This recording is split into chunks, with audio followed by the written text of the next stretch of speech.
British দৈনিক the Telegraph বলেছে, ইরানের উপরে মার্কিন প্রেসিডেন্ট পরমাণু বোমা হামলার পরিকল্পনা করছে।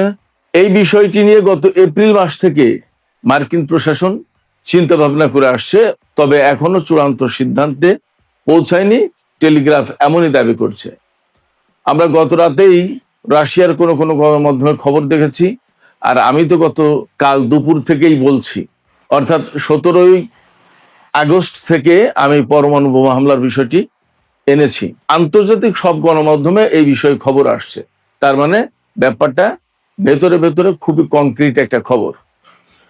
এই অবস্থায় ইরান কি করবে সে কথাও বলেছি। ইরান নতুন করে জানিয়েছে যে শত্রুর যে কোনো হুমকিকে তারা চূড়ান্তভাবে ক্র্যাশ করে দেবে। এপাশে আমেরিকা এবং ইরানের মধ্যকার এমওইউ কিন্তু গতকাল শেষ হয়ে গেছে মেয়াদ।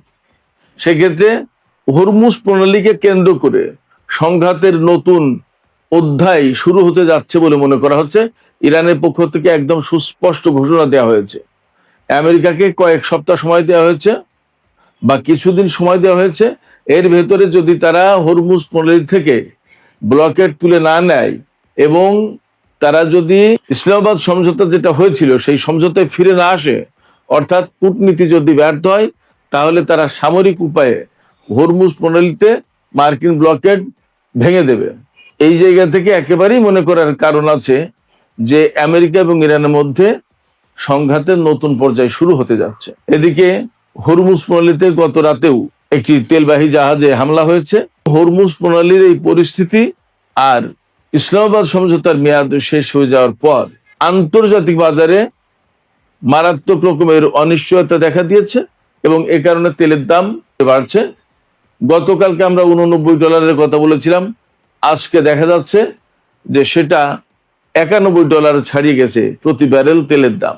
আশঙ্কা করা হচ্ছে যে তেলের দাম প্রতি ব্যারেল পক্ষ থেকে পরিষ্কার করে বার্তা দেওয়া হয়েছে। ইরানের সরকারি মহল থেকে বলা হয়েছে যে যদি আমেরিকা হরমুজ প্রণালীতে ব্লকেট তুলে না নেয় এবং যদি কূটনীতির পথে ফিরে আসে, দ্যাট ইজ কূটনৈতিক প্রক্রিয়া যদি ব্যর্থ হয়, তাহলে ইরান আমেরিকার উপর হামলা করবে। আমেরিকার উপর হামলা করা মানে হরমুজ প্রণালী বা এই অঞ্চলে মার্কিন বাহিনী যা মোতায়েন আছে তাদের উপর নতুন করে হামলা করবে এবং এই হামলা আঞ্চলিক পর্যায়ে ছড়িয়ে পড়বে, অর্থাৎ এই অঞ্চলের বিভিন্ন দেশের উপরেও ছড়িয়ে পড়তে পারে। ব্যাপারটা এই রকম। এই আলোচনা কখন আসছে? এই আলোচনা আসছে মূলত দুটো প্রেক্ষাপট থেকে। একটা প্রেক্ষাপট হচ্ছে যে গতকাল 17ই আগস্ট ইসলামাবাদ সমঝোতা স্মারকের মেয়াদ শেষ হয়ে গেছে। আর আরেকটা প্রেক্ষাপট হচ্ছে আমেরিকা নাকি ইরানের উপরে পরমাণু বোমা হামলার কথা বিবেচনা করছে এবং এখন আর নাকির পর্যায়ে নেই, এটা আন্তর্জাতিক বিভিন্ন গণমাধ্যমে এসেছে। সব জায়গায় বলা হচ্ছে যে পরমাণু বোমা হামলার ব্যাপারে এখনো আমেরিকা চূড়ান্ত সিদ্ধান্ত নেয়নি, তবে বিষয়টি বিবেচনা করছে এবং আরো আগে থেকেই এপ্রিল মাস থেকেই এই বিষয়টি বিবেচনা শুরু করেছে। এই যে দুটো অবস্থা, এমওইউ এর মেয়াদ শেষ হয়ে যাওয়া এবং পরমাণু বোমা হামলার কথা ফাঁস হওয়া, এই জায়গা থেকে ইরান কিন্তু শক্ত অবস্থানে গেছে এবং বলা হচ্ছে আমেরিকা যদি ইরানের উপরে কোনোভাবে পরমাণু হামলা চালায় তাহলে ইরান আরো শক্ত অবস্থানে যাবে। আমেরিকার যে পরিকল্পনা রয়েছে তার মূল জায়গা যেটা, সেটা হচ্ছে যে পিক এক্স নামে একটা পাহাড়ে ইরানের পরমাণু কর্মসূচি পরিচালনা করা হচ্ছে, এরকম একটা খবর কিন্তু আমি দুইবার ভিডিওতে দিয়েছি। আপনাদের নিশ্চয়ই মনে থাকার কথা, যারা নতুন তারা শুনে নিতে পারেন। এই পিক এক্স পাহাড়ে ইরান পরমাণু কর্মসূচি পরিচালনা করছে, এই অভিযোগ করছে আমেরিকা।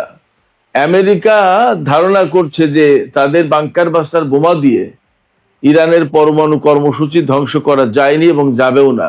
সেক্ষেত্রে পরমাণু বোমা মেরে ওই পিক এক্স পাহাড়ে ইরানের পরমাণু কর্মসূচি ধ্বংস করতে হবে। সেক্ষেত্রে তারা সীমিত মাত্রায় হয়তো 2টো পরমাণু বোমা ব্যবহার করতে পারে, এইরকম খবর বেরিয়েছে। ইরানের উপরে তারা 2টো পরমাণু বোমা ব্যবহার করবে। তো 2টো পরমাণু বোমা যদি ব্যবহার করে তাতে যথেষ্ট ক্ষয়ক্ষতি হবে, তাতে কোনো সন্দেহ নেই। প্রচুর পরিমাণে মানুষের জীবন যাবে, তাতেও কোনো সন্দেহ নেই। কিন্তু ইরান তখনও টিকে থাকবে এবং টিকে থাকলেই ইরান আরো বেশি শক্ত অবস্থানে চলে যাবে আরো অ্যাডামেন্ট হবে এবং আমেরিকার বিরুদ্ধে মরণ আঘাত হানার চেষ্টা করবে ইরান। সেই আঘাতটা কি দিয়ে করবে সেটা তাদের ব্যাপার, আমি জানি না, বাট তাদের প্রস্তুতি সেরকম আছে। এবং সবচেয়ে বড় কথা, আমেরিকা আর ইসরায়েলের বিরুদ্ধে যখন ইরান প্রতিরোধ গড়ে তুলেছে এবং এখন পর্যন্ত মূলত আমরা যা দেখতে পাচ্ছি তাতে আমেরিকা আর ইসরায়েল ইরানি প্রতিরোধের মুখে কোণঠাসা হয়ে পড়েছে। এই অবস্থায় পরিষ্কার বোঝা যায় যে ইরানের হাতে একেবারে কম কিছু নেই। ইরান যথেষ্ট শক্তি সামর্থ্য নিয়ে এই প্রতিরোধ যুদ্ধ চালিয়ে যাচ্ছে এবং ইরানের আইআরজিসির পক্ষ থেকে সুস্পষ্ট ঘোষণা দেয়া হয়েছে যে শত্রুর যে কোনো হুমকিকে তারা চূড়ান্তভাবে চুরমার করে দেবে। তো এই মুহূর্তে ইরানের সামনে সবচেয়ে বড় হুমকি পরমাণু বোমা হামলার হুমকি, সেটাকে তারা বিবেচনা রাখছে এবং সেই হুমকি কিভাবে মোকাবেলা করবে ইরান সেটাও তারা ভাবছে। ইরানের সামরিক বাহিনী দেশের হাজার হাজার লাখ লাখ মানুষকে আমেরিকার বোমার তলে ফেলে দেবে এবং তারা মারা যাবে, এইটা দেখতে চায় না ইরানের সামরিক বাহিনী, তারা এটা দেখবেও না। সেক্ষেত্রে আমেরিকা যদি পরমাণু বোমা ব্যবহার করে তাহলে মরণপূর্ণ লড়াই হবে, এতে কোনো সন্দেহ নেই। এমওইউ এর মেয়াদ শেষ হয়ে যাওয়ার পরে দুই পক্ষের মধ্যে কিন্তু চূড়ান্ত সংঘাতের বা আরো মারাত্মক বা নতুন পর্যায়ে সংঘাতের আশঙ্কা তৈরি হয়েছে। কারণ এখন ইরান এবং আমেরিকা কেউ কোনো চুক্তির আওতায়, কোনো অঙ্গীকারের আওতায় নেই, প্রতিশ্রুতি কারোর সামনে কোনো কিছু নেই। সেক্ষেত্রে আমেরিকাকে হরমুজ প্রণালীতে ব্লকে ডাকতেই হবে যদি ইরানকে অর্থনৈতিকভাবে বা সামরিকভাবে দুর্বল করতে চায়। আর ইরানও জানে যে এই ব্লকেডের মাধ্যমেই আমেরিকা মূলত তাদের উপরে সবচেয়ে বেশি চাপ সৃষ্টির চেষ্টা করছে। অতএব ওই ব্লকেড যদি তারা ভেঙে দিতে পারে তাহলে আমেরিকার কৌশল কিন্তু ব্যর্থ হয়ে যাবে। ফলে আমেরিকা যতই ব্লকেড রাখার চেষ্টা করুক, হরমুজ প্রণালীতে ব্লকেড ভেঙে দেওয়ার চেষ্টা অবশ্যই ইরান করবে। এবং আমি একটা কথা বলি, হরমুজ প্রণালী এলাকায় অবশ্যই ইরান আপার হ্যান্ডে, এই কারণে এটা তাদের পরিচিত এলাকা, তাদের এলাকা, তাদের নিজস্ব জায়গা। আর আমেরিকা নৌযুদ্ধের জন্য, জাহাজ যুদ্ধের জন্য যে সমস্ত রসদ পাবে, বিশেষ করে সংযুক্ত আরব আমিরাত, বাহরাইন এবং কুয়েতের ঘাঁটি থেকে, সেই ঘাঁটিগুলো তো শেষ। পঞ্চম নৌবহরের ঘাঁটি একদম শেষ, মোটামুটি যা বলছে তাতে শ্মশানের মতো হয়ে গেছে। তাহলে এই জায়গা থেকে যেহেতু সাপোর্ট পাবে না, তাহলে তারা জাহাজে কতটুকু অস্ত্র এনে, কতটুকু গোলা বারুদ এনে ইরানের বিরুদ্ধে যুদ্ধ করে তারা ইরানকে পরাজিত করতে পারবে। ফলে মনে হচ্ছে এই হরমুজ প্রণালীতে আমেরিকার যে ব্লকেড, এই ব্লকেড এখন আমেরিকার জন্য খুব আশীর্বাদ হয়ে আসছে না, ইরানের জন্য তাদের খুব কার্যকর একটা কৌশল বা ফাঁদ হিসেবে এটা আসছে না, বরং এই হরমুজ প্রণালীতে ব্লকেড আমেরিকার জন্য হিতে বিপরীত হচ্ছে। এটা তাদের জন্য মরণ ফাঁদ হয়ে যেতে পারে। আমরা দেখেছি এখানে ব্লকেড বাস্তবায়ন করার জন্য আব্রাহাম লিঙ্কন নামে বিমানবাহী রণতরী এখানে দীর্ঘদিন ছিল, তারা কিন্তু খুব বড় কিছু করতে পারেনি। শুধু তাই না, আমরা আজ পর্যন্ত দেখিনি আমেরিকা কোনো একটা জাহাজকে নিরাপত্তা দিয়ে হরমুজ প্রণালীর মাধ্যমে, হরমুজ প্রণালীর কোন রুট ব্যবহার করে বের করে নিয়ে যেতে পেরেছে, একটাও যেতে দেয়নি ইরান। শুধু তাই না, নতুন করে ইরান আরেকটা হুমকি দিয়েছে, হুমকি না ঠিক, আরেকটা সতর্ক বার্তা দিয়েছে বিশ্বের বিভিন্ন জাহাজ কোম্পানিকে। এই সতর্ক বার্তা হচ্ছে এই যে ইরান বলেছে জাহাজ কোম্পানিগুলোকে, আপনারা কেউই আমেরিকার নিরাপত্তার উপরে বা আমেরিকার নিরাপত্তা আশ্বাসের উপর ভরসা করে হরমুজ প্রণালীতে জাহাজ চালাবেন না। জাহাজ যদি চালাতে হয় তাহলে ইরানের কনসার্ন নিয়ে ইরানের নির্দেশিত পথে চালাতে হবে, আর তা যদি না হয় তাহলে কিন্তু প্রত্যেকটা জাহাজ আক্রমণের মুখে পড়বে। এবং এরই অংশ হিসেবে আমরা আজকেও কিন্তু দেখেছি খবরে যে গত রাতে হরমুজ প্রণালী এলাকায় একটা অজ্ঞাত প্রজেক্টাইল, অর্থাৎ অজ্ঞাত একটা অস্ত্র আঘাত হেনেছে, ক্ষেপণাস্ত্র হোক, ড্রোন হোক, একটা তেলবাহী জাহাজের উপর আঘাত এনেছে। জাহাজের ইঞ্জিন রুমে বিস্ফোরণ ঘটে, হামলাটা হয়, সেখানে একজন ব্যক্তি আহত বা নিহত হয়েছে, বাকিরা সবাই সুস্থ আছে। তাদেরকে ওমানের নিরাপত্তা রক্ষীরা, নিরাপত্তা কর্মীরা বা কোস্টগার্ড উদ্ধার করেছে। কিন্তু ফ্যাক্ট হচ্ছে যে ওমান উপকূল দিয়ে যাওয়ার সময় ইরানের অনুমোদন ছিল না বলে এই জাহাজ যেতে পারেনি। তাতে দেখা যায় যে হরমুজ প্রণালী এলাকায় ইরানের কথার বাইরে গিয়ে, তাদের দিক নির্দেশনার বাইরে গিয়ে কোনো জাহাজ চলাচল করতে পারছে না। তাতে আমেরিকা হরমুজের এই পথ কখনোই একদম তাদের নিয়ন্ত্রণে নিতে পারবে এবং তাদের মতো করে পরিচালনা করতে পারবে এমন আশা বা এমন সম্ভাবনা আমরা দেখছি না। এইরকম একটা প্রেক্ষাপটে হরমুজ প্রণালী এবং তেলের বাজার, তেলের সরবরাহ নিয়ে অবশ্যই মারাত্মক রকমের আশঙ্কা তৈরি হয়েছে, উদ্বেগ তৈরি হয়েছে, ক্রাইসিস তৈরি হয়েছে। এবং আমেরিকা কিন্তু এই মুহূর্তে হরমুজ খোলা, হরমুজ সংকটের সমাধানটাই চাইছে বেশি। এবং তারা এটাও বুঝতে পেরেছে যে এখানে হামলা, যুদ্ধ করে হরমুজ প্রণালী খোলা যাবে না, তাহলে কিভাবে বের হয়ে যাওয়া যায় সেই চেষ্টা করছে। এখন ইরানের উপরে পরমাণু বোমা হামলা চালিয়ে, হয়তো পিকেক্স এলাকায় বোমা হামলা চালিয়ে বলবে যে আমরা ইরানের পরমাণু একদম ধ্বংস করে দিতেছি, যুদ্ধে বিজয়ী হয়ে গেছি, চলে গেলাম, যুদ্ধ শেষ, এমন হতে পারে। আবার এমন হতে পারে যে এই হরমুজ প্রণালী এলাকাকে কেন্দ্র করে হয়তো ইরানের সাথে একটা বড় ধরনের সংঘর্ষ করে তারা চেষ্টা করবে, শেষ চেষ্টা, যে দেখি পারি কিনা। যদি না হয় তাহলে তারা হয়তো অন্য কোনো পথ ধরবে।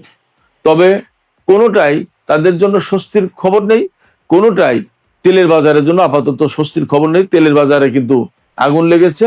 আমরা গতকালকে তেলের বাজারের যে দরদাম আপনাদেরকে জানিয়েছিলাম, তার চেয়ে আবার বেড়েছে। গতকাল ছিল, আমি সর্বশেষ খবরে জানিয়েছিলাম, সম্ভবত $89 সামথিং, আর আজকে সেটা $91 পার হয়ে গেছে ব্র্যান্ড ক্রুড অয়েল। আর ওয়েস্ট টেক্সাস ইন্টারমিডিয়েট যেটা, সেটা $85 পার হয়েছে। তার মানে তেলের দাম বাড়ছে এবং ফোরকাস্ট করা হচ্ছে যে আগামী কিছুদিনের ভিতরে তেলের দাম প্রতি ব্যারেল $100 ছাড়িয়ে যেতে পারে, যদি পরিস্থিতির উন্নতি না হয়। তবে একটু আশার কথা আছে, গত পরশুদিন অর্থাৎ 16 তারিখে মাত্র 3টি জাহাজ চলেছিল, 17 তারিখে এই সংখ্যাটা আরেকটু বেড়েছে, তবে ডাবল ডিজিটে যায়নি, তার মানে 10টা জাহাজও হয়নি। এখনো অনেক অনেক বাকি। তেলের বাজার যদি স্বাভাবিক হওয়ার চেষ্টাও করে, তাও কয়েক মাস লেগে যাবে। পরিস্থিতি যখন এমন এবং হরমুজ প্রণালী নিয়ে আপাতত আসার কোনো খবর জানা যাচ্ছে না, পাওয়া যাচ্ছে না, ঠিক এই রকম সময় ইরানের একটি গণমাধ্যম খবর দিচ্ছে, আল আলম টেলিভিশন চ্যানেল, আরবি ভাষার, তারা আরব কয়েকজন কর্মকর্তার সাথে বা কয়েকটি সূত্রের সাথে কথা বলে জেনেছে যে উপসাগরীয় আরব দেশগুলো আমেরিকার নিরাপত্তা ব্যবস্থার উপর আর তারা ভরসা করছে না। তারা বরং এখন চিন্তা করছে যে আমেরিকা যেহেতু তাদের নিরাপত্তা দিতে পারেনি এবং ব্যর্থ, এমনকি ইরানের সাথে ইসরায়েল এবং আমেরিকা যুদ্ধ করতে গিয়ে কোণঠাসা হয়ে পড়েছে, অতএব তারা আমেরিকার নিরাপত্তা ব্যবস্থার উপর আর ভরসা করছে না, বরং তারা এখন চিন্তা করছে দ্বিপক্ষীয়ভাবে ইরানের সাথে তারা আলাপ আলোচনা করে যার যার সমস্যা সেই সমাধান করে নেবে এবং ইরানের সাথে দ্বিপক্ষীয় সম্পর্ক বাড়াবে। ব্যাপারটা যদি তাই হয়, তাহলে আপাতত মধ্যপ্রাচ্যের জন্য ভালো খবর। কিন্তু আমেরিকার সাথে ইরানের সংঘাতের চূড়ান্ত পরিণতি কি হয়, তা এখনো অপেক্ষার ব্যাপার। সুপ্রিয় দর্শক, এখনকার আলোচনা এখানে শেষ করতে চাইছি। আলোচনা শেষের আগে আপনাদের কাছে আমার প্রশ্ন বা আপনাদের মতামত জানতে চাই। আপনারা কি মনে করছেন? ইরান তো ক্রমেই অ্যাটাকিং মুডে যাচ্ছে এবং হরমুজ প্রণালীর একটা চূড়ান্ত ব্যবস্থা করতে যাচ্ছে। তাতে কি আপনাদের মনে হচ্ছে যে হরমুজ প্রণালীতেই আমেরিকা এবং ইরানের চূড়ান্ত সংঘাত হবে এবং জয় পরাজয় বা এই যুদ্ধের অবসানের ঘটনা এখান থেকেই ঘটবে? আপনাদের কি মনে হয়? আপনাদের মতামত